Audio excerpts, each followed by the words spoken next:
The autumn of 1999 brought an unusual warmth to rural Nebraska, with temperatures reaching the mid-70s well into October. The Henderson farm stretched across 240 acres of rolling prairie land, 30 miles southeast of Grand Island, where corn stubble caught the afternoon light like scattered gold coins. Margaret Henderson had been hosting foster children through the state's agricultural exchange program for nearly 8 years, believing that hard work and fresh air could heal even the most troubled souls. On October 15th, 2 foster siblings arrived at her doorstep with their few belongings packed in mismatched suitcases. Emma Valdez, 16, carried herself with the wary confidence of someone who'd learned to navigate the system's broken promises. Her younger brother, Danny, just turned 14, still possessed the eager curiosity that hadn't been completely worn down by 3 years bouncing between placements. Their caseworker, Linda Brennan, assured Margaret that the children were resilient and would benefit from the structured environment of farm life. If you're finding this story as compelling as we hope you are, please take a moment to subscribe to our channel and let us know in the comments where you're watching from. We love connecting with viewers from all around the world. Your support helps us bring you more of these deeply researched true stories that deserve to be told. Emma's dark hair fell in waves past her shoulders, and she spoke with a slight accent that revealed her Mexican heritage. She'd been removed from her biological mother's care after repeated instances of neglect, and Danny had followed her into the system 2 years later when their mother disappeared entirely. The siblings shared an unbreakable bond forged by circumstances beyond their control, and Margaret noticed how Emma's protective instincts toward Danny were both touching and heartbreaking. The Henderson farm operated as a working cattle ranch, with additional crops of soybeans and winter wheat. Margaret, a 62-year-old widow whose own children had grown and moved to cities, found purpose in providing temporary homes for children who needed stability. Her late husband Robert had built the program with her before his death from cancer in 1994, and she continued their shared mission with fierce dedication. Emma quickly adapted to the morning chores, showing Danny how to collect eggs from the henhouse and feed the chickens scattered grain. She demonstrated an intuitive understanding of the cattle, moving among them with calm confidence that impressed even Margaret's experienced ranch hands. Danny, meanwhile, gravitated toward the mechanical aspects of farm life, spending hours with old Pete, the 70-something farmhand who'd worked the land for 4 decades. "These kids got good hearts," Pete told Margaret after the first week. "Just need someone to believe in them is all." And Dawn, the siblings attended Grand Island High School, where Emma excelled in her junior year classes despite changing schools mid-semester.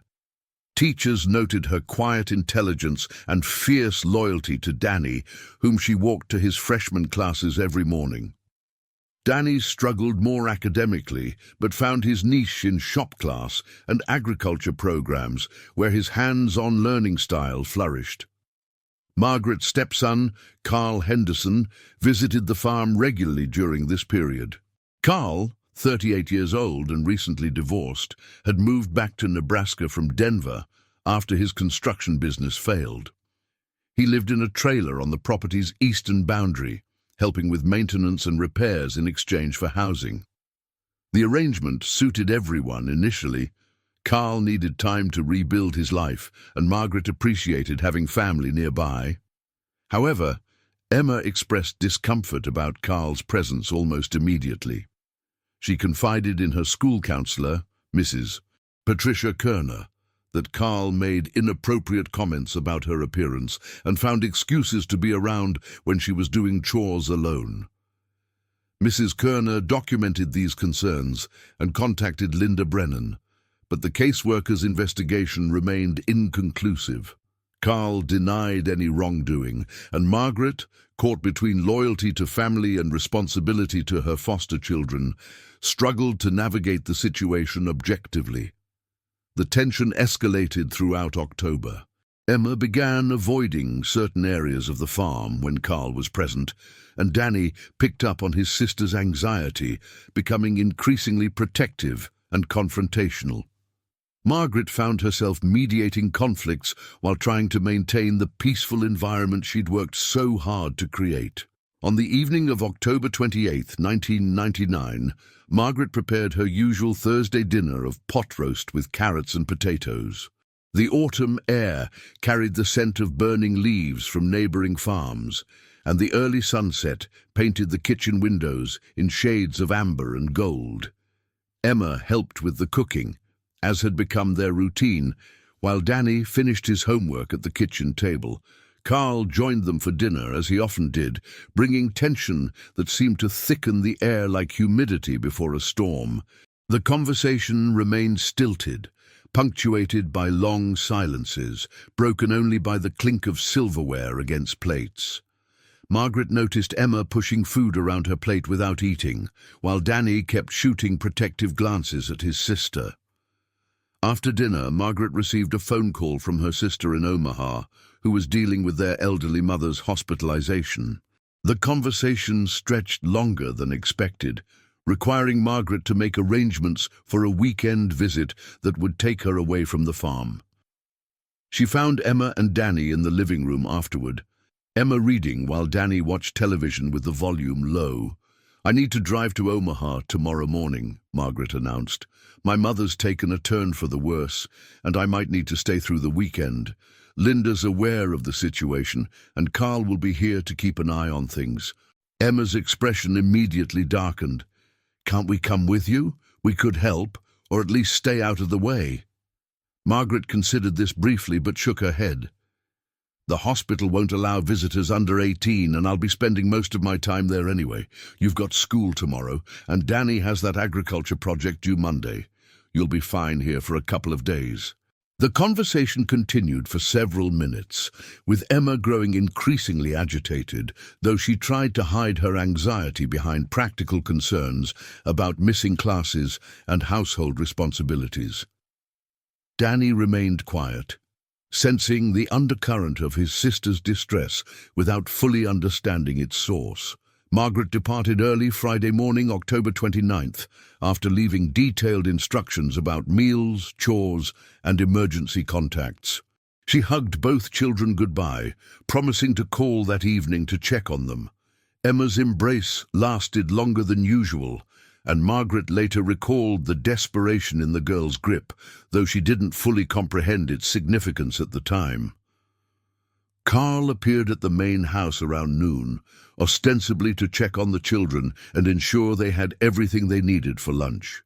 Emma was in her room finishing a history essay, while Danny worked on his agriculture project at the kitchen table, constructing a model of crop rotation patterns using colored clay and cardboard.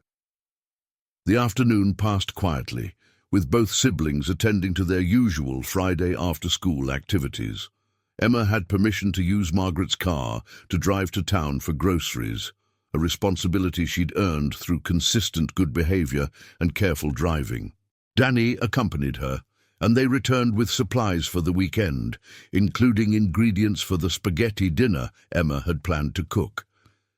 Neighbors later reported seeing both children working around the property during the late afternoon hours. The Kowalskis, whose farm bordered the Henderson property to the south, observed Emma hanging laundry on the clothesline, while Danny repaired a section of fence near the barn. Everything appeared normal from their vantage point across the field. The last confirmed sighting of Emma and Danny Valdez occurred around 6:30 p.m. that Friday evening. Jim Morrison, a local farmer delivering feed to Margaret's cattle, saw both siblings walking toward the main house as he drove past on County Road 47. Emma waved to him, as she always did, and Danny was carrying what appeared to be a toolbox, suggesting they'd been working on some maintenance project together. When Margaret called the farm that evening at 8 o'clock, no one answered the phone. She tried again an hour later, then once more before going to bed, growing increasingly concerned but ultimately attributing the lack of response to teenage indifference to authority or perhaps an early bedtime. The children had proven responsible during her previous brief absences, and she had no reason to suspect anything amiss. Saturday morning brought Margaret's first real alarm when her repeated calls went unanswered. She contacted Carl, who agreed to drive to the main house and check on the children. His initial report seemed reassuring. The house was locked, the car remained in the driveway, and there were no signs of disturbance or emergency. Carl assumed the siblings had walked to a neighboring farm or were working in the fields beyond sight of the house. However, when Carl returned to check again Saturday afternoon and still found no trace of Emma or Danny, genuine concern began to take hold. The siblings had never left the property without permission, and their belongings remained in their respective rooms exactly as they'd left them Friday morning. Margaret's anxiety intensified with each unanswered phone call. By Sunday morning, Margaret had cut short her visit to Omaha and was driving back to the farm at dangerous speeds, her mind racing through increasingly dire possibilities. She arrived home to find Carl pacing in the kitchen, his earlier casual demeanor replaced by obvious agitation. Together, they searched every building, vehicle, and hiding place on the property, calling the children's names until their voices grew hoarse. The local sheriff's department initially treated the situation as a routine runaway case, despite Margaret's insistence that Emma and Danny would never leave voluntarily. Deputy Sheriff Tom Bradley arrived Sunday afternoon to take an initial report, noting the absence of any signs of struggle or forced entry. The children's belongings, including Emma's carefully saved babysitting money and Danny's prized baseball card collection, remained untouched in their rooms. Emma's diary, discovered during the initial search, contained entries expressing her growing fear of Carl and her frustration with feeling trapped in an increasingly uncomfortable situation. The final entry, dated Thursday, October 28th, read, "M doesn't believe me about C. Danny doesn't know how bad it's getting. If something happens to us, it won't be because we ran away. We would never leave each other, and we would never abandon the only good home we've ever had." The investigation expanded rapidly as the implications of Emma's diary entries became clear. Carl Henderson faced intensive questioning about his whereabouts and activities during the weekend in question. His alibi proved problematic. He claimed to have spent Friday evening and Saturday morning at a bar in town, but witnesses could only confirm his presence until approximately 10 p.m. Friday night. Search teams combed the Henderson property and surrounding farmland for weeks, using dogs, metal detectors, and even ground-penetrating radar in areas where the soil appeared disturbed. Volunteers from neighboring counties joined the effort, creating human chains that walked slowly across fields of harvested corn, looking for any trace of the missing siblings. The community rallied around Margaret Henderson, who aged visibly in the weeks following the disappearance. Local churches organized meal trains and prayer services, while farmers helped maintain her livestock and crops during the search efforts. Margaret's faith in the basic goodness of people sustained her through the darkest periods, even as the investigation began to focus increasingly on her own stepson. Linda Brennan, the children's caseworker, faced scrutiny for her handling of Emma's earlier complaints about Carl. Internal reviews of the case file revealed that proper protocols for investigating allegations of inappropriate behavior had not been followed, and Emma's concerns had been documented but not adequately addressed. The state's foster care system came under intense criticism from advocacy groups, who pointed to the case as an example of institutional failure to protect vulnerable children. Media attention intensified as the story gained national coverage, with Emma and Danny's photographs appearing on missing children websites and television programs. The images showed two young people with bright smiles and hopeful eyes, their obvious affection for each other evident in every frame. Margaret provided reporters with stories about their daily lives. Emma's dream of becoming a veterinarian, Danny's talent for fixing broken machinery, their shared love of Saturday morning cartoons and chocolate chip pancakes. As autumn turned to winter, the investigation stalled despite intensive efforts by multiple law enforcement agencies. The FBI joined the case in December, bringing additional resources and expertise in missing persons cases involving minors. Special agents conducted psychological profiles of potential suspects and analyzed communication patterns in the weeks leading up to the disappearance. Carl Henderson's behavior grew increasingly erratic as scrutiny intensified. Neighbors reported seeing him walking the property at odd hours, sometimes talking to himself or shouting at unseen presences. His drinking increased dramatically, and several bar owners in Grand Island eventually banned him from their establishments after incidents involving inappropriate comments about the missing children and threats toward investigators. By spring of 2000, the case had consumed Margaret's life completely. She converted Emma's bedroom into a command center, with maps, photographs, and timelines covering every available wall surface.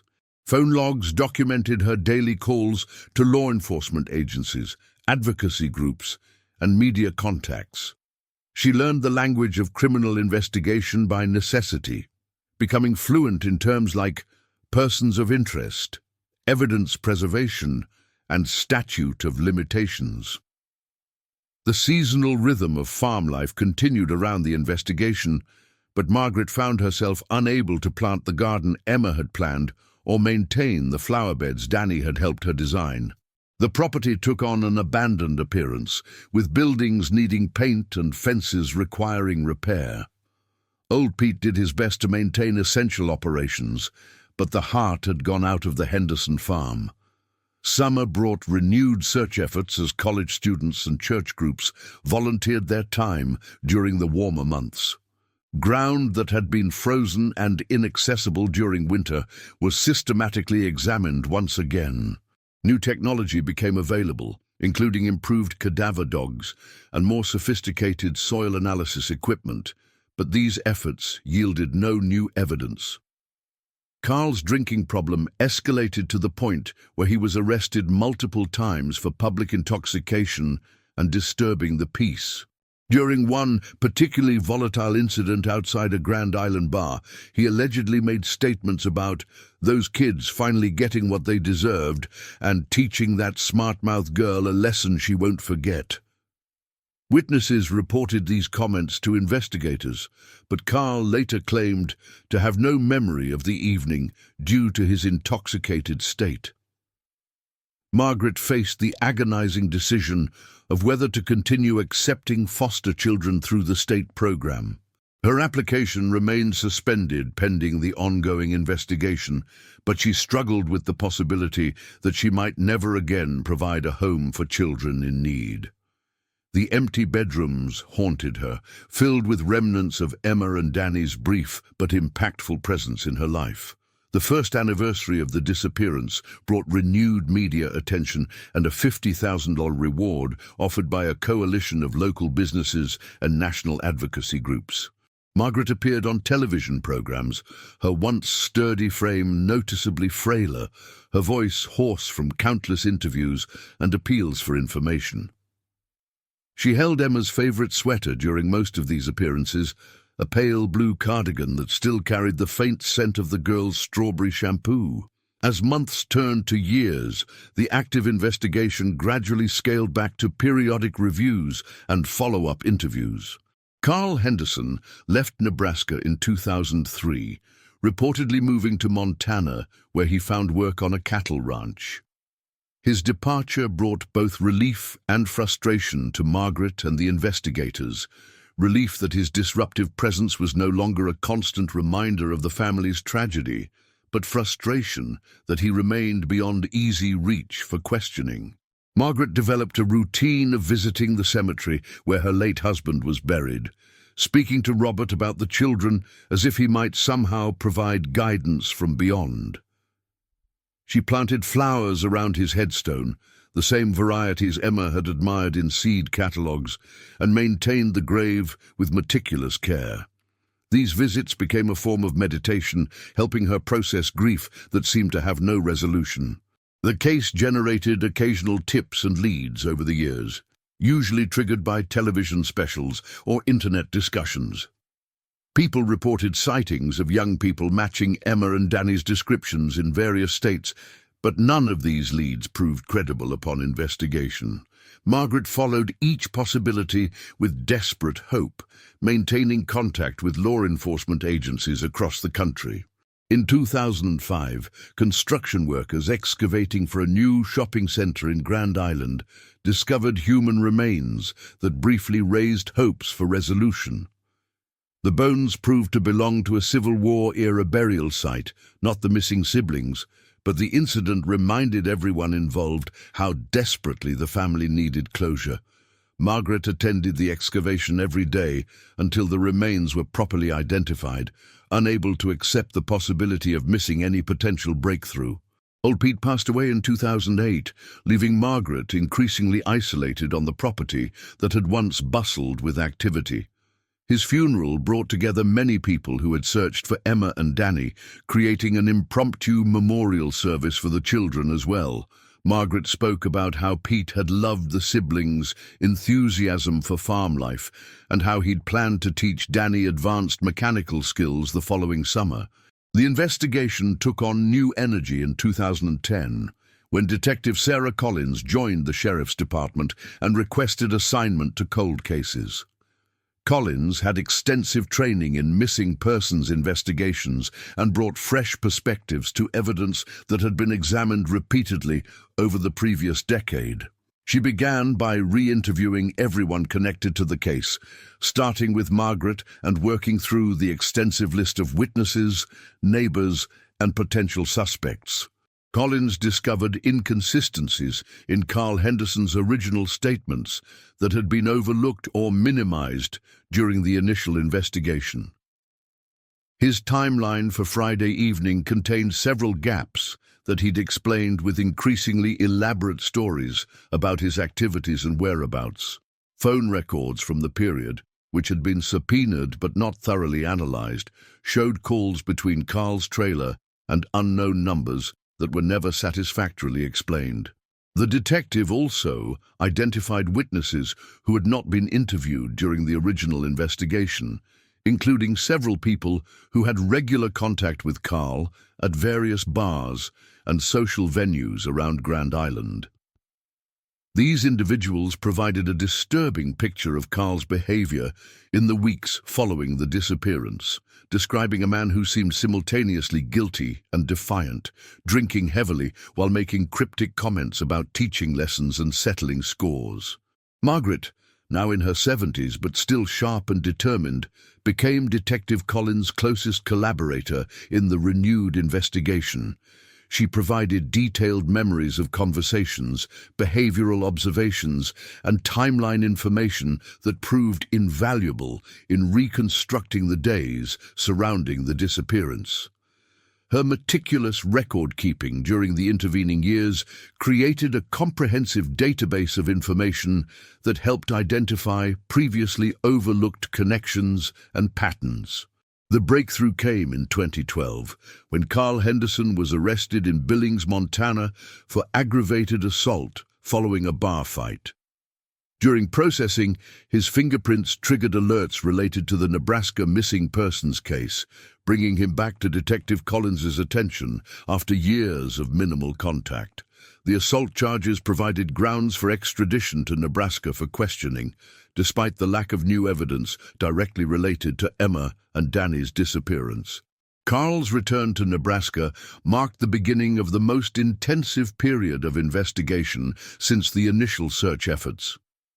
He had aged significantly during his years in Montana, his face weathered by alcohol and outdoor work, his once confident demeanor replaced by the paranoid defensiveness of someone who had spent years looking over his shoulder. His legal representation proved inadequate for the complexity of the questioning he faced. During 3 days of interrogation, Carl's stories continued to shift and contradict his previous statements. Detective Collins employed sophisticated interview techniques designed to identify deception while building psychological pressure through the careful presentation of evidence. The detective noticed that Carl became most agitated when questioned about specific activities on the Henderson farm, particularly regarding areas near the barn and equipment storage buildings. Meanwhile, advances in forensic technology allowed for re-examination of evidence collected during the original investigation. Soil samples taken from various locations on the property were subjected to new forms of analysis that could detect trace amounts of human remains, even after prolonged exposure to elements and decomposition. These tests identified several areas of interest, but none contained sufficient evidence for definitive conclusions. The interrogation sessions revealed Carl's deep resentment toward Emma specifically, whom he viewed as an ungrateful and manipulative influence on Margaret's household. His comments about the girl reflected misogyny and entitlement that had likely contributed to the inappropriate behavior Emma had reported to her school counselor. Carl's inability to accept responsibility for his actions had apparently festered over the years, creating elaborate justifications for whatever had occurred that October weekend. On the third day of questioning, Detective Collins confronted Carl with a combination of forensic evidence, witness statements, and timeline inconsistencies that effectively demolished his alibi for the crucial hours of the disappearance. She presented a theory of events that placed Carl at the Henderson farm during the evening hours of October 29th, when he claimed to have been in town drinking. Phone records showed calls from his trailer that could only have been made if he was present on the property. The confrontation proved to be the catalyst that broke through Carl's defensive facade. After 13 years of maintaining his innocence and deflecting suspicion, he began to show signs of psychological collapse under the weight of evidence and persistent questioning. Detective Collins recognized the breakthrough and adjusted her approach to encourage confession while ensuring that any statements would be admissible in court. Carl's initial admission came in fragments, scattered acknowledgments of being at the farm that Friday evening, followed by claims of memory loss due to drinking. Gradually, the detective guided him toward more specific recollections, using evidence and logical inconsistencies to challenge his continued denials. The process required extraordinary patience and skill, as any misstep could result in Carl retreating behind legal representation and ending the interrogation. The full confession emerged during the early morning hours of the fourth day, when Carl's psychological defenses finally crumbled completely.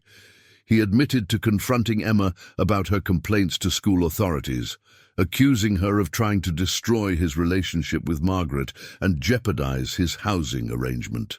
The confrontation escalated when Emma threatened to contact the police directly about his inappropriate behavior and comments. According to Carl's confession, he had not intended to harm either child initially. However, Emma's defiance and threats triggered a violent rage that had been building for months. When Danny attempted to protect his sister, both siblings became targets of Carl's fury. The violence that followed was described in terms that suggested temporary insanity driven by alcohol, resentment, and fear of exposure. Carl led investigators to locations on the Henderson property where he had disposed of physical evidence related to the crime. Items of clothing, personal belongings, and other materials were recovered from a drainage ditch that ran along the property's northern boundary.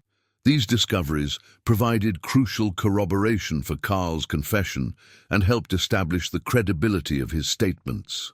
The search for the siblings' remains proved more challenging, as Carl's memories of that night remained fragmented and contradictory in some details. He led investigators to several locations where he believed he had buried the children, but initial excavations yielded no human remains. The combination of time, weather, and his intoxicated state during the disposal created uncertainty about exact locations and methods. Margaret Henderson learned of Carl's confession during a phone call from Detective Collins on a cold February morning in 2013. The news brought a complex mixture of relief, validation, and renewed grief that left her emotionally devastated. After 13 years of uncertainty, she finally had answers about what had happened to Emma and Danny, but those answers came with the crushing realization that her stepson was responsible for their deaths. The community's response to the confession was equally complex, combining satisfaction that the case was finally solved with horror at the details of what had occurred. Margaret found herself receiving both support and criticism from neighbors who questioned her judgment in trusting Carl despite Emma's complaints. The second-guessing and blame added another layer of pain to her already overwhelming grief. Carl's legal proceedings moved slowly through the court system, complicated by questions about his mental competency and the admissibility of his confession. His defense team argued that the interrogation methods were coercive and that his statements were unreliable due to his history of alcohol abuse and potential mental illness. These challenges required additional time and resources to resolve, prolonging the ordeal for everyone involved. During this period, Margaret sold most of her livestock and leased her agricultural land to neighboring farmers, unable to maintain the operation that had once brought her such purpose and satisfaction.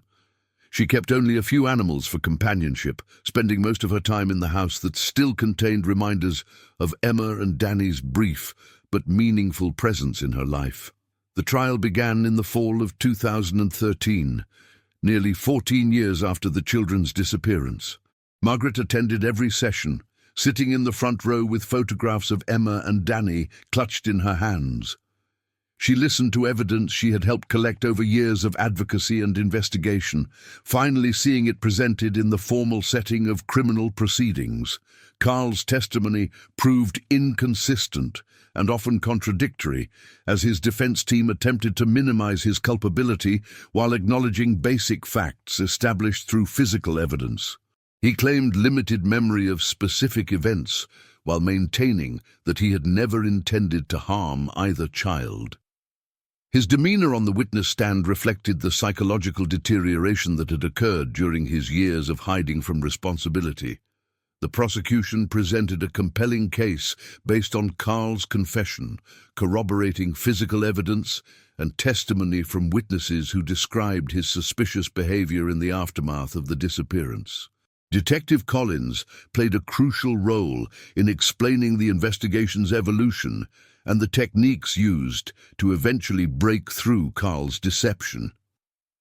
Margaret's testimony about Emma's complaints and Carl's concerning behavior provided essential context for understanding the crime's motivation.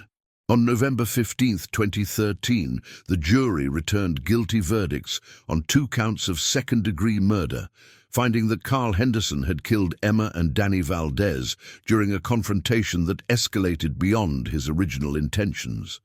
The conviction brought legal resolution to a case that had haunted the community for over a decade, though many questions about specific details remained unanswered. The sentencing phase revealed the full scope of impact caused by Carl's actions. Margaret spoke about the children's dreams and potential, describing the future veterinarian and mechanic who would never have the chance to contribute their talents to the world. Former teachers, classmates, and community members testified about Emma and Danny's positive influence during their brief time in Grand Island, emphasizing the loss felt throughout the region. Carl received 2 consecutive life sentences without possibility of parole, ensuring that he would never again pose a threat to children or families. The judge's comments during sentencing reflected the community's anger and disappointment that someone entrusted with protecting vulnerable children had instead become their destroyer. Margaret felt a sense of justice, but acknowledged that no punishment could restore what had been taken from Emma, Danny, and everyone who loved them. The final chapter of this tragic story began with the continued search for Emma and Danny's remains, which took on renewed urgency following Carl's conviction. Despite his confession and cooperation with investigators, the exact location of the children's burial site remained elusive. Margaret made the difficult decision to allow extensive excavation of her property, accepting the disruption as necessary for achieving complete closure. In the spring of 2014, advanced ground-penetrating radar identified anomalies in soil composition near an abandoned well on the property's eastern section. Careful excavation revealed human remains that were confirmed through DNA analysis to belong to Emma and Danny Valdez. After nearly 15 years, the siblings were finally recovered and could be laid to rest with dignity and love. The funeral service for Emma and Danny took place on a bright May morning, with hundreds of community members gathering to honor their memory and celebrate their brief but impactful lives. Margaret had planned every detail of the service, incorporating elements that reflected each child's personality and dreams. Emma's love of animals was represented by donations to the local animal shelter, while Danny's mechanical interests were honored through scholarships for vocational training programs. Margaret Henderson lived for 3 more years after Emma and Danny's funeral, using her remaining time to advocate for improvements in foster care oversight and protection of vulnerable children. She established a foundation in the siblings' memory that provided resources for investigating complaints of abuse or neglect in foster placements. Her work helped ensure that other children would not face the same institutional failures that had contributed to Emma and Danny's deaths. When Margaret passed away peacefully in 2017, she was buried next to her husband Robert, with small markers nearby commemorating Emma and Danny Valdez. Her obituary described her not only as a widow and mother, but as someone who had dedicated her life to providing safe homes for children in need, and who had fought tirelessly for justice when that system failed 2 young people she had grown to love as her own. The Henderson farm was eventually sold to a young family who transformed it back into a working agricultural operation. They maintained a small memorial garden where Emma and Danny's favorite flowers bloom each spring, serving as a living reminder of the children who found brief happiness on that land before their lives were cut tragically short by someone who should have protected them. Carl Henderson died in prison in 2019, having served less than 6 years of his life sentence. His death marked the final resolution of a case that had consumed multiple lives and changed an entire community's understanding of trust, vulnerability, and the institutions designed to protect society's most defenseless members. The lessons learned from Emma and Danny's story continue to influence policies and procedures in Nebraska's foster care system, ensuring that their brief lives continue to have positive impact long after their tragic end. The story of Emma and Danny Valdez serves as a reminder that behind every missing person case are real human beings, with dreams, relationships, and potential contributions to make to the world. Their disappearance devastated not only Margaret Henderson, but an entire community that had embraced them during their short time in Grand Island. While their lives ended in tragedy, the love they shared for each other and the impact they made on everyone who knew them continues to inspire efforts to protect other vulnerable children from similar fates.